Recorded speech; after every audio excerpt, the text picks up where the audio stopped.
Rewmi 24 TV. ci centre vote bu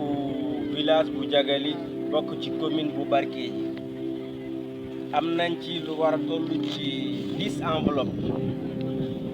dañuy ñëw yor seen saak wala jël lii defar ko seen kër yi ba pare jël ko defar ko ci seen kër yi ba pare